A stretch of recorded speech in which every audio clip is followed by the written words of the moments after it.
The mil dots on the full screen sniper scope scale and move correctly based on the distance to your target and projectile speed. With this plus the rangefinder, it's super easy to hit targets at long ranges. Here for example with the longbow, let's say I want to hit the top of the rock where it meets the grass. The rangefinder on the right is telling me it's about 560 meters away, so if I shoot in the center, my shot goes low. However, if I put what I want to hit on the 5 mark on the scope and shoot, my bullet will hit the target. Very simple. Use this to ensure that you're going to hit your first bullet on a long range target without missing and alerting them.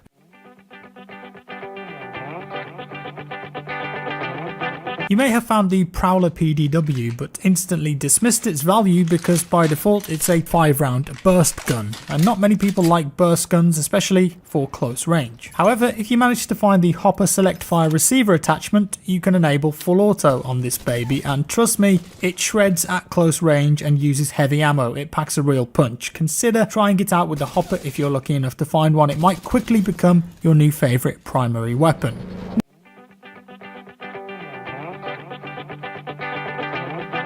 Movement, very important in this game. You're going to want to slide as much as possible when moving to help make yourself less vulnerable to gunfire. Not only that, but you can slide for a very long time, so if you're wanting to get somewhere faster, it's often much easier to just slide down a hill, for example. Now sadly there's no wall running in Apex because even though it is set in the Titanfall universe, you don't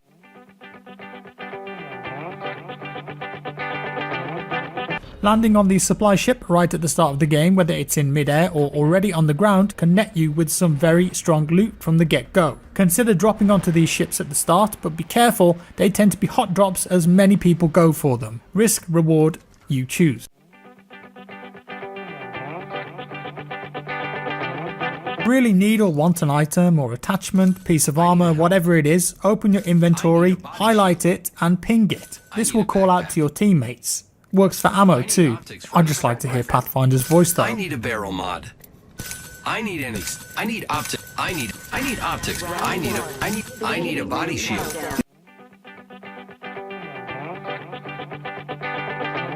This next tip isn't really about movement, but it's related to getting around the map. Dotted around you'll notice balloons with ropes. If you use those ropes and head up to the top of the balloon, your character will be able to go back into glide mode just like you do at the start of the game. Make sure that you're facing the direction you want to go before you ride to get more distance, and this means that you'll be able to travel far distances if you really need to get out of trouble or get away from the rain.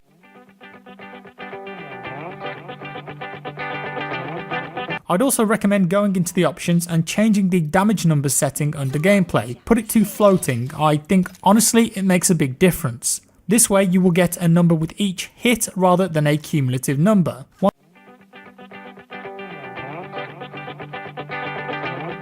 Attachments in this game automatically transfer to new weapons you've picked up if they fit. No more worrying about removing attachments first and transferring them across. If you have an attachment in your inventory that doesn't fit any of your weapons, but then you pick up a weapon that it would fit, the game automatically attaches it. Brilliant. It makes your life so much easier.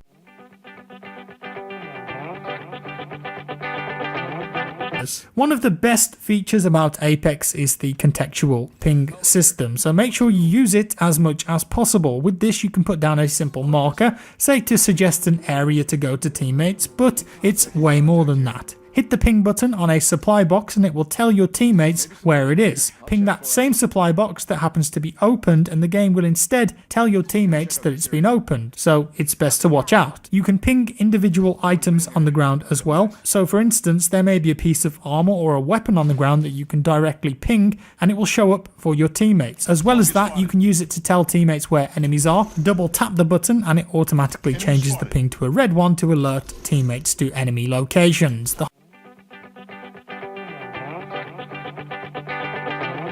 Arguably one of the biggest features of Apex that isn't in any other VR games is the ability for teammates to respawn back into the game. If a teammate goes down and then is killed, you've got a certain time limit to run over to their crate and pick up their chip. You can then take that chip to one of the respawn stations around the map.